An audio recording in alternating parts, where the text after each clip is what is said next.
Bonjour les enfants, aujourd'hui, nouvelle leçon. Votre concentration et attention totale s'il vous plaît. Aujourd'hui, je ne suis pas toute seule. Je vous présente Tito, Nino et Lily. La mesure de contenance ou de capacité sert à mesurer les liquides comme le lait, le vinaigre et l'huile, l'eau, etc., etc. Ce sont des liquides. L'unité principale des mesures de contenance est le litre.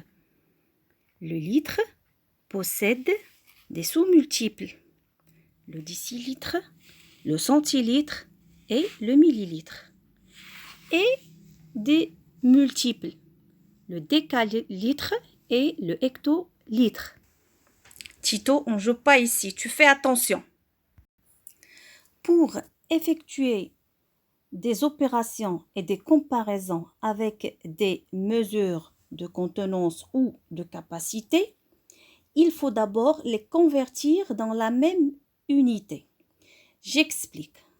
Par exemple, je donne ces deux mesures de capacité et je vous demande de compléter avec le signe. Par exemple, ici, le signe inférieur, égal ou supérieur. Qu'est-ce que je dois faire? Au début, je dois convertir vers la même unité de mesure. Je prends 4 décilitres. Je l'écris dans le tableau. Comment je vais l'écrire? J'ai ici 4, le chiffre des unités et l'unité de mesure. Donc, je vais écrire 4 dans la colonne de décilitres. Décilitre, il est là. Je vais écrire 4.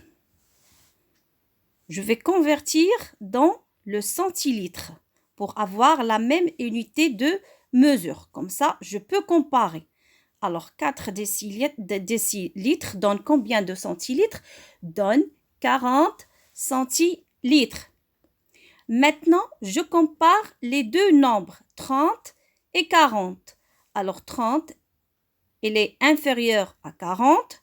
Donc 30 centilitres est inférieur à 4 décilitres. Et je mets le signe de comparaison.